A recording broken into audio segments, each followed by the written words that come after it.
Pessoal, agora vamos receber aqui a Dani, que vai falar um pouquinho para a gente sobre justiça e uso de dados. Dani, seja bem-vinda. Agora é com você. Gente, que super prazer estar aqui com vocês.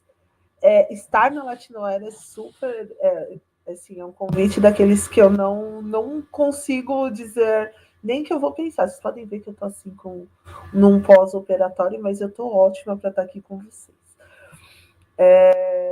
Gente, temos vários assuntos legais para conversar. Eu quero contar para vocês um pouquinho, trazer algumas reflexões, algumas provocações, porque nós temos muito o que pensar quando o assunto são dados, ética e a nossa sociedade como um todo.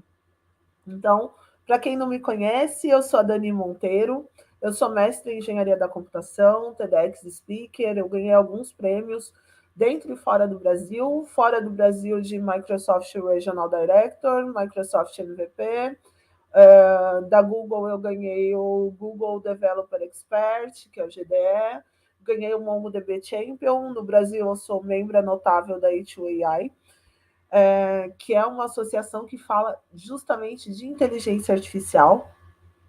Então, sou instrutora do LinkedIn e, gente, em todas as redes sociais, Dani Monteiro DBA, vai ser um super prazer manter contato com vocês. Então, tá aqui o meu arroba em qualquer rede.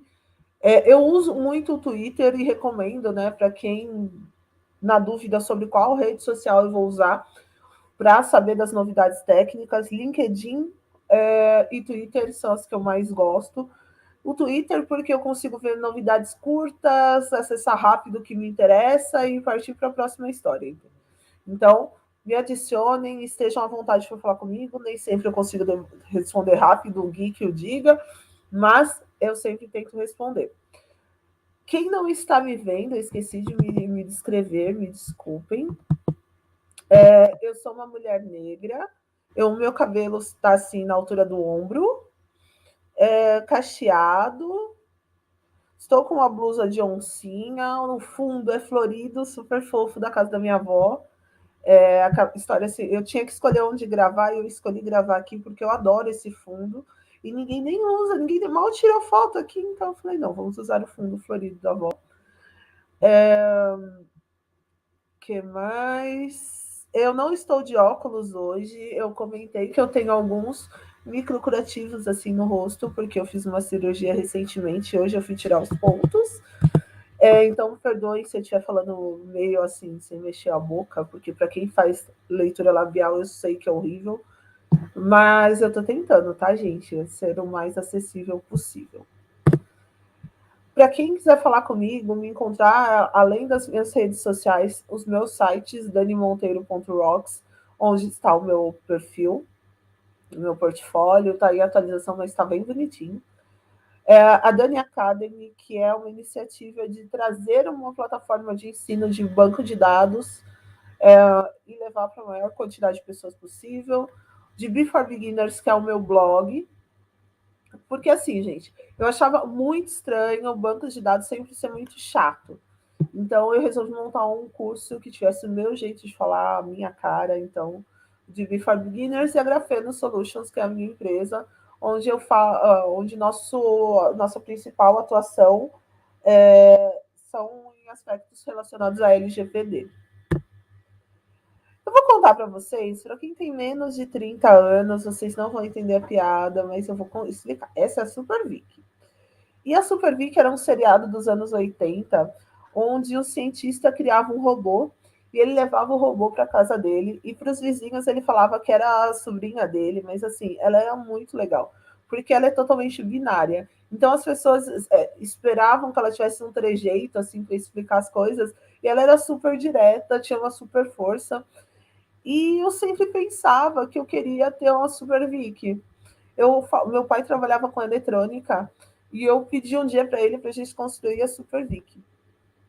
E ele falou, não, a Super Vic é só um filme. E tem umas cenas bizarras, assim, onde puxam o cabelo dela e aparece ela careca e o dono dela abrindo a cabeça dela. Eu falei, eu não sei quando eu cresci traumatizada com ela. E E ela era super bonitinha, tinha essa carinha assim, de tipo garota enxaqueca.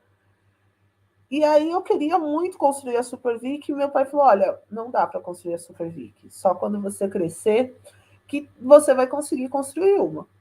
E aí, gente, eu cresci na empolgação, né? Até o dia que eu descobri que existia inteligência artificial, que a Super Vic era um robô, inteligência artificial era um assunto bem tá ali pertinho. E aí eu descobri que inteligência artificial não é a Super Vic. Inteligência artificial é esse pincher querendo me matar.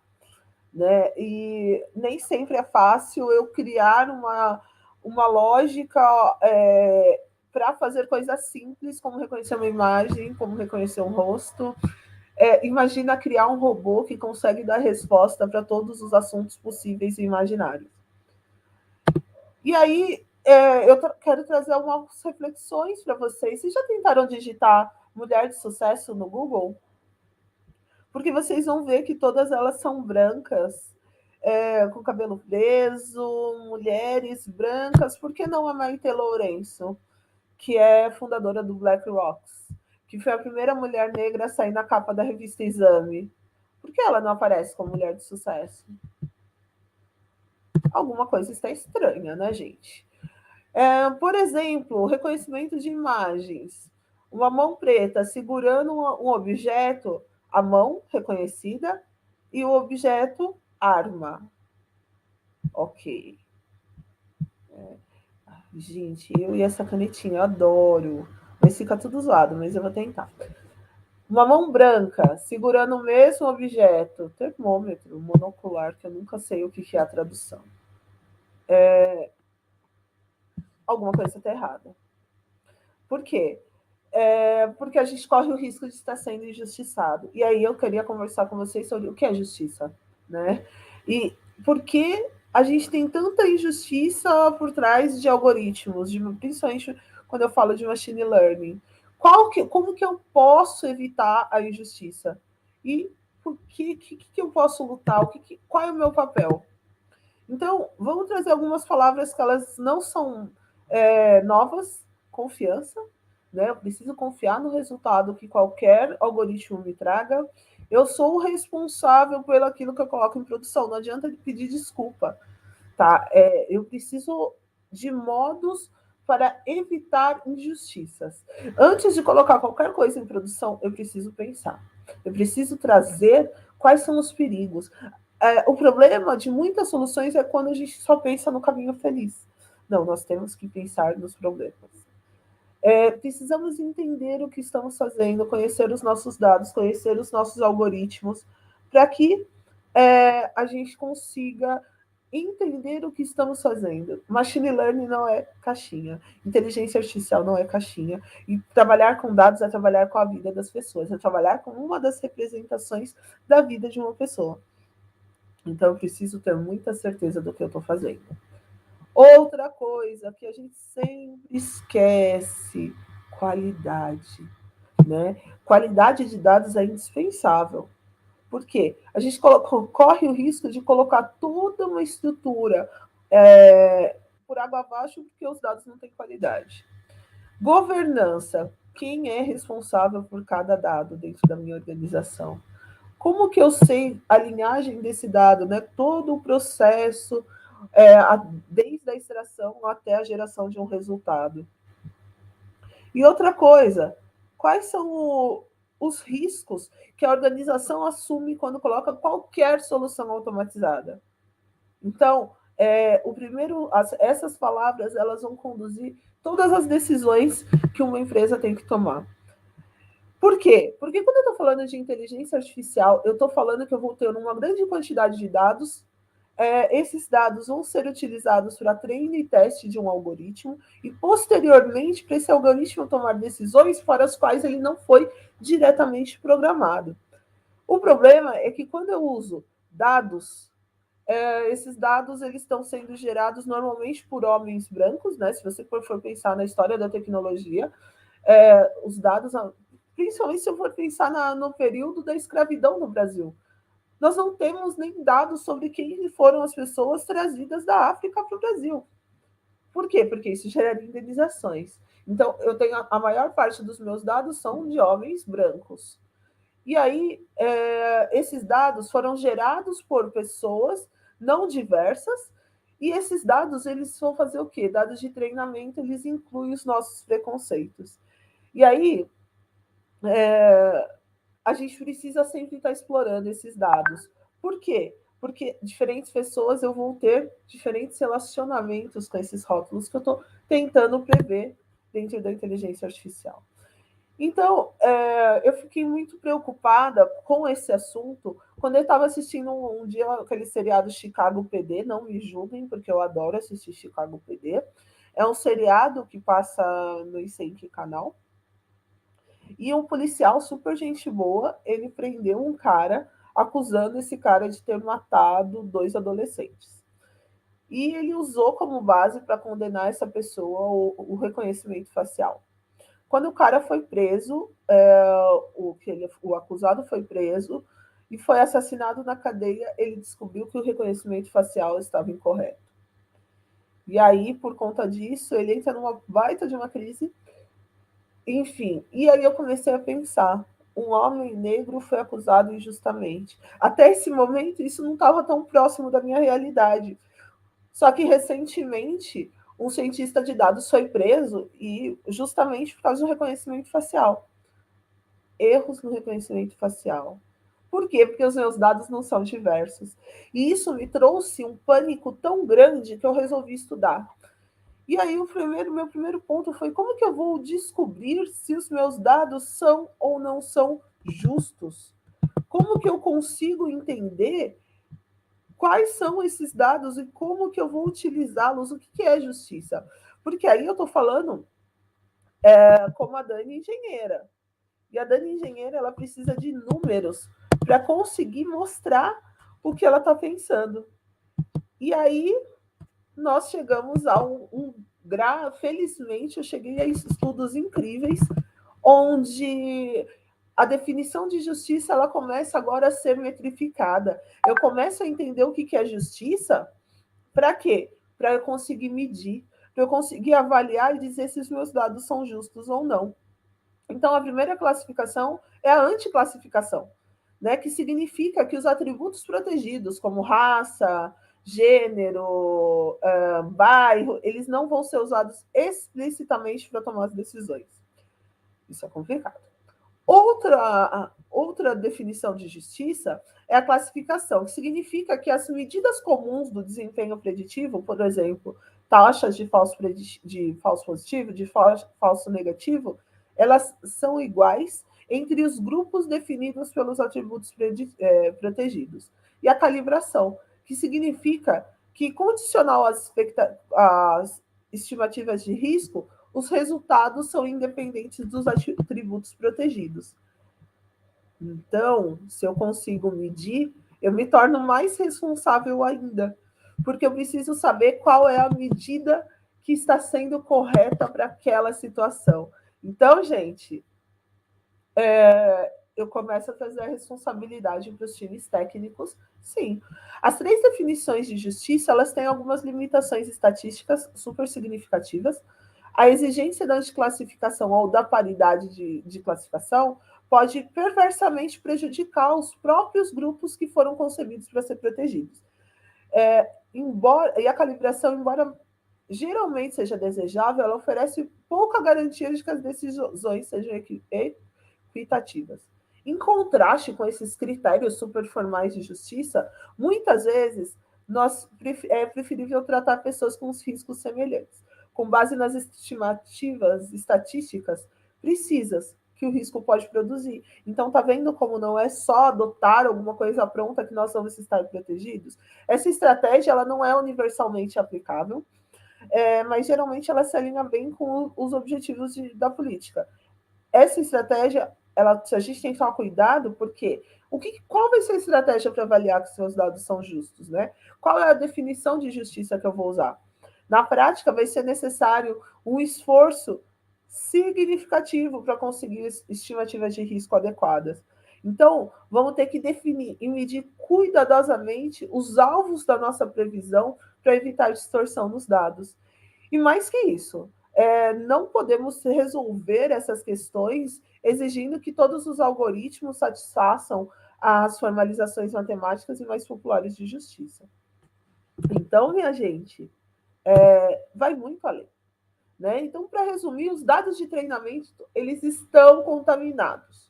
Os dados em si, frequentemente, são produtos de processos sociais históricos que vão operar em desvantagens para certos grupos.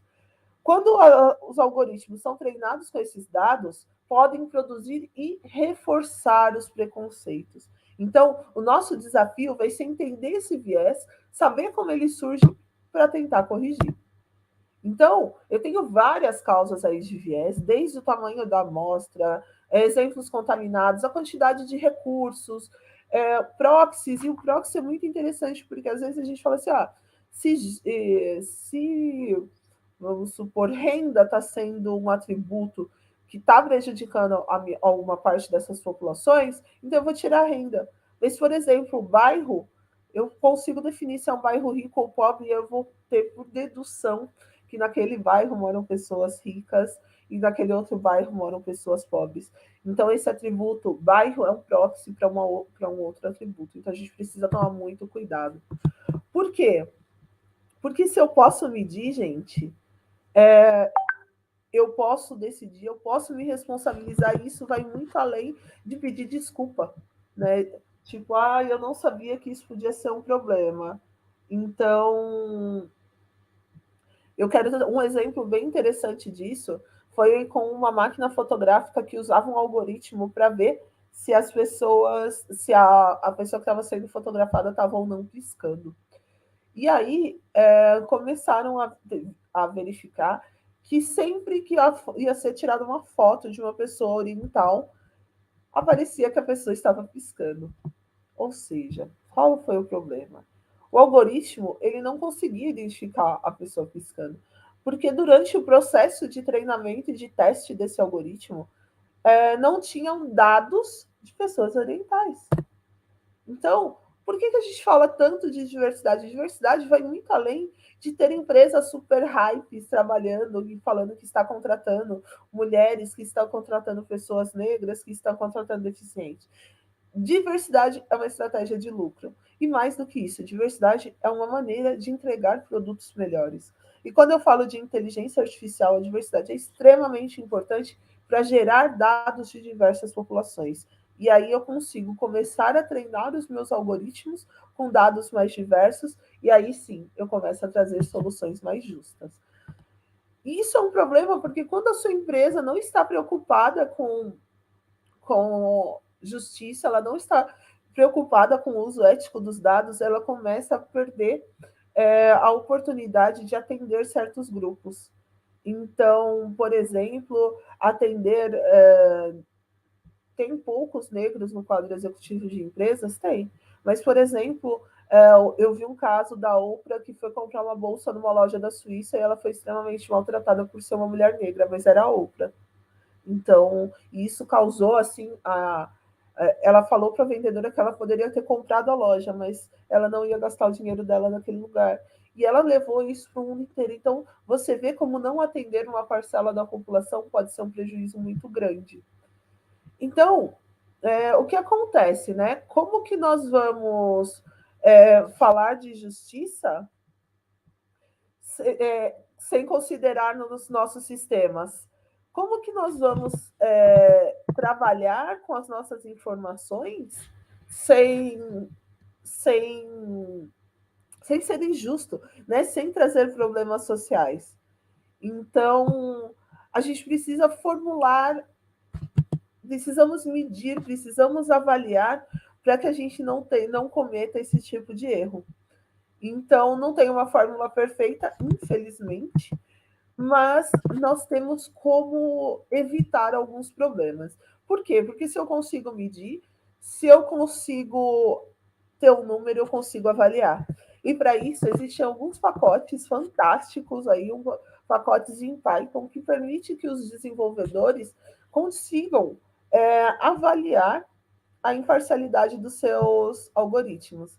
Então, Nada de dizer assim, ah, eu não consigo trabalhar, eu não consegui ser ético porque eu não consigo validar, eu não consigo testar todos os meus dados. Sim, você nunca vai conseguir testar todos os seus dados, mas você consegue, sim, é, prever quais são as chances de ter problemas com seus dados. Não é impossível você conseguir avaliar, conseguir testar os seus dados e conseguir falar, olha, eu posso usar essa análise ou eu não posso usar essa análise. E isso é muito importante, porque muito mais do que pedir desculpas, nós temos que nos responsabilizar, nós temos que nos empoderar. Nós, como time técnico, e eu não estou falando só como uma mulher negra, eu estou falando como time técnico, nós precisamos sim começar a dizer se o uso que está sendo feito dos dados ele é ético, se ele não traz nenhum problema social.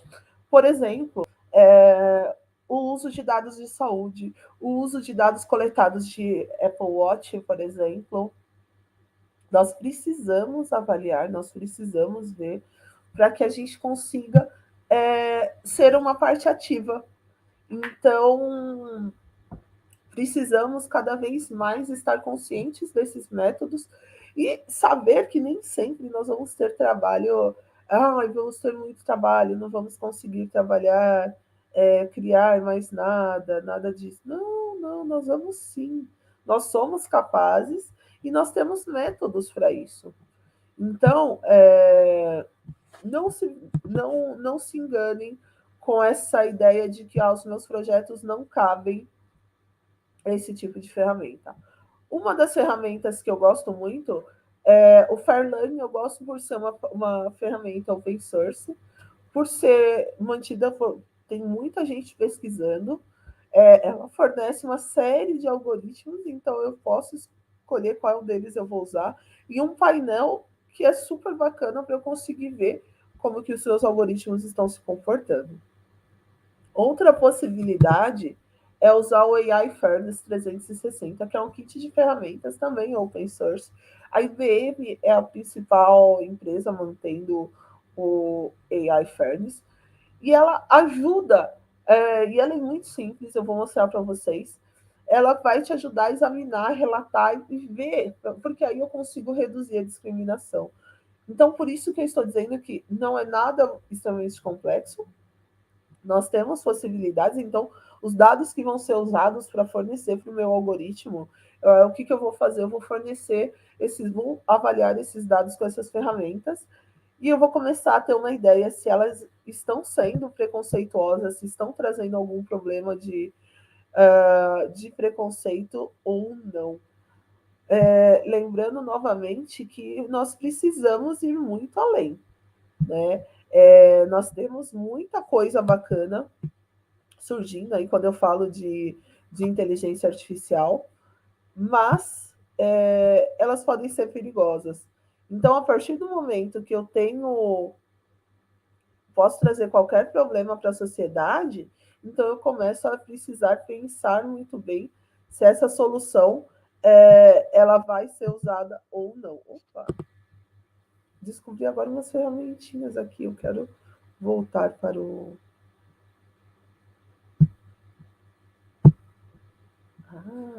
Então, eu vou abrir aqui, vou mostrar um pouquinho dessa ferramenta, porque ela é muito legal e vale muito a pena conhecer. Então, como eu acho que eu nem vou voltar aqui para os slides, eu queria só trazer algumas outras reflexões, porque, assim, em geral, eu vou abrir mão da precisão, né? Normalmente, avaliei a justiça e vou perder pouco da precisão, então, ok. Caso contrário, vale a pena rever se essa solução é viável, se ela não vai trazer nenhum problema. Outra coisa, dizer que nós vamos sempre ser imparciais, mesmo quando nós estamos usando um algoritmo de inteligência artificial, é um desafio sociotécnico, tá? Vai além. Por isso que as empresas têm que procurar ser o mais diversas possíveis para que a gente minimize as chances de precisar pedir desculpa. As métricas de justiça Normalmente elas são quantitativas, eu não vou atendê-las muitas simultaneamente, porque, como nós vimos, nem sempre elas são compatíveis. O objetivo aqui é permitir que as pessoas avaliem as estratégias e avaliem cenários diferentes. Para quê? Para ver qual que é a compensação mais apropriada para o seu cenário. Outra coisa importante, a gente tem muitas APIs, está muito fácil de utilizar a inteligência artificial, mas eu preciso saber quais dados estão sendo usados para treino e para teste. Tanto que existe aí uma área de observabilidade, se eu não me engano, que é justamente entender essas caixas pretas. Evitem, tá? Soluções onde você não consegue saber o que elas estão fazendo, onde ninguém consegue explicar o que está sendo feito, onde você não conhece os dados que foram usados para treino e para teste, nem sempre valem a pena ser usadas. E aí, gente, eu quis construir a SuperVic. Eu queria muito que ela lavasse louça para mim, e a luz está muito cara, nem adianta falar para eu ter uma lava-louça, mas a SuperVic, ela não tinha uma coisa, né? Ela não tinha a menor empatia, porque como ela é binária, ela não entende cenário, ela não consegue avaliar o que está acontecendo em volta dela. Ela usa os dados que são fornecidos para tomar decisão. E esse é o maior problema. Nós precisamos ir além de pegar dados que nós não sabemos a qualidade, e lembra que eu falei para vocês que a qualidade é extremamente importante? Ela é vital. Por quê? Qualidade não é só saber a precisão, a acurácia, os domínios, o data type. A qualidade também é saber se esses dados são suficientemente diversos para que eles possam ser usados pela inteligência artificial. E mais do que a SuperVic, eu gostaria de soluções que aproximassem as pessoas, soluções que provassem que podemos ser cada vez mais humanos e cada vez mais as soluções de inteligência artificial, elas aproximam as pessoas. Cada vez mais elas criam uma sociedade mais justa e com menor preconceito. Então, estamos na batalha e eu convido aí a todos para ter essa responsabilidade, para trazer para si essa responsabilidade, porque é muito importante que todo mundo tenha o conhecimento de que os nossos dados estão carregados de preconceito, e quando eu uso esses dados em algoritmos de machine learning, quando eu uso esses dados em qualquer solução de inteligência artificial, esses preconceitos eles são potencializados. E isso pode ser um problema que pode prejudicar a vida de uma pessoa. E não é um número, né? A gente não consegue... É loucura falar de uma pessoa como se ela fosse um número. É uma pessoa que tem pessoas em volta, que impacta a vida de outras pessoas, que é amada por outras pessoas. Então, vamos lembrar que a gente está tratando do amor de alguém. Então, por isso a gente precisa ter tanto cuidado. Então, gente, Dani Monteiro DBA, em todas as redes sociais, vocês vão me encontrar. Vai ser um prazer falar com vocês. Eu juro que eu tento responder rápido, nem sempre eu consigo, mas eu sempre estou aí tentando. E, assim, é um super prazer estar aqui com vocês. Eu espero que ano que vem a Latinoware seja presencial. Não vejo hora. Se Deus quiser, o ano que vem vai ser presencial. Dani, seu tempo já acabou, mas tem alguns comentários do pessoal aqui. Opa. Vou colocar aqui na tela. Exatamente. Esse documentário da Netflix é muito bacana. Tem outro comentário aqui do Renato.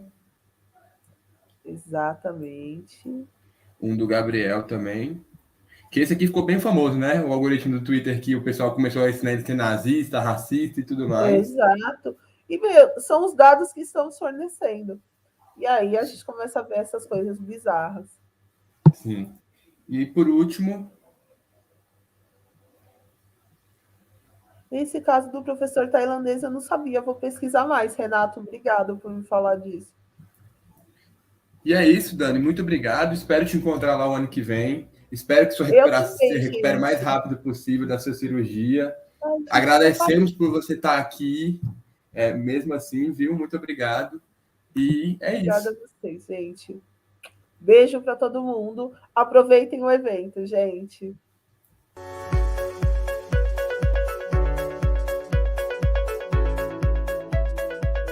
Vai vir para Foz do Iguaçu? Não deixe de visitar o Marco das